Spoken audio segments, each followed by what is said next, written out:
লাল টুকটুকে শুকনো মরিচে ছেয়ে গেছে গাইবান্ধার ঐতিহ্যবাহী ফুলছড়ি হাটে। ব্রহ্মপুত্র নদের তীর ঘেঁষা এই হাটে সপ্তাহে 2 দিন প্রান্তিক কৃষক, পাইকার ও ব্যবসায়ীদের পদচারণায় মুখর হয়ে ওঠে। ব্যবসায়ীরা জানান, প্রতিটি হাটবারে এখানে প্রায় 1 থেকে 12 কোটি টাকার মরিচ কেনাবেচা হয়। তবে চলতি মৌসুমে মরিচের উৎপাদন ভালো হলেও প্রতিকূল আবহাওয়ার কারণে মরিচ ঠিকমতো শুকানো সম্ভব হয়নি। এতে বিপুল পরিমাণ মরিচ নষ্ট হয়ে গেছে। মাল কেনা হচ্ছে 10,000, কমে 8,000, 7,500, 9,000। এতে লস আর কি, ব্যবসা হতেছে না, ঠিক মতো ব্যবসা হচ্ছে না। এই যে অবস্থা, মাল কিনছি, মাল বিক্রি করে পাচ্ছি না, মালের দাম করছে না, এই পরিস্থিতি আর কি। মরিচ এখন বিভিন্ন কোয়ালিটি, একটা ফটকা আছে, একটা ভালো আছে, 62 আছে। ভালোটার দাম মোটামুটি ভালোই আর কি, 12,000, 15,000। হ্যাঁ, 14-15,000 টাকা ভালোটার দাম। আর সেটা 2 নম্বরটা, সেটা 10,000, 11,000। এমনি যেমন ফটকা, সেগুলা 4,000, 5,000। আর একদম ফটকা, সেটা 2,000, 2,500 এরকম বাজার আর কি। স্থানীয় কৃষকদের ভাষ্যমতে এবছর মরিচের ফলন ভালো হয়েছে, কিন্তু অতিবৃষ্টি, শিলাবৃষ্টি ও দীর্ঘ সময় আকাশ মেঘলা থাকায় মরিচ শুকাতে সমস্যায় পড়তে হয়। এতে অনেক মরিচের গুণগত মান নষ্ট হয়ে যায়। ফলে ভালো দাম থাকা সত্ত্বেও পাইকারদের অনীহার কারণে বাধ্য হয়ে কম দামে মরিচ বিক্রি করতে হচ্ছে।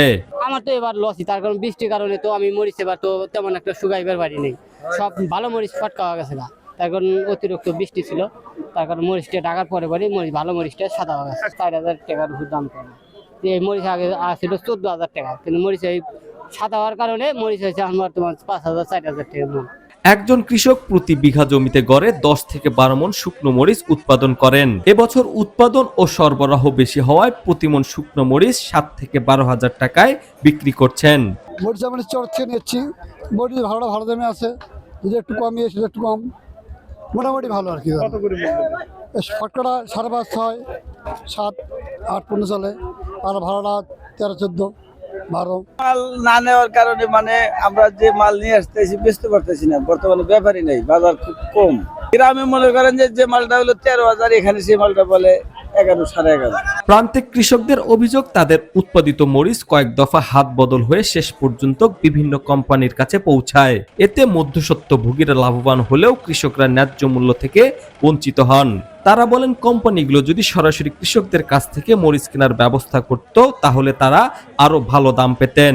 এ বিষয়ে সরকারি উদ্যোগ ও প্রশাসনের কার্যকর নজরদারি প্রয়োজন বলে মনে করছেন তারা।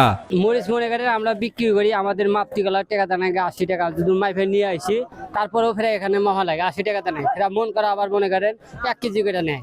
1 কেজি নিতে গেলাম মনে করেন এমনি তো 200, 300 টাকা চলে যায়। এই তো হাটের এই ইজারা আমাদের তো টাকা নেয় না, কিন্তু মরিচ নেয় 1 কেজি করে। ফুলছড়ি, সাগাটা, গাইবান্ধা সদর এবং জামালপুরের দেওয়ানগঞ্জ উপজেলার কৃষকদের উৎপাদিত মরিচ এই হাটে আসে। ফলে পুরো উত্তরবঙ্গের অর্থনীতিতে গুরুত্বপূর্ণ অবদান রাখছে ফুলছড়ি হাট। মোস্তাফিজুর রহমান, মাধুকর নিউজ, ফুলছড়ি, গাইবান্ধা।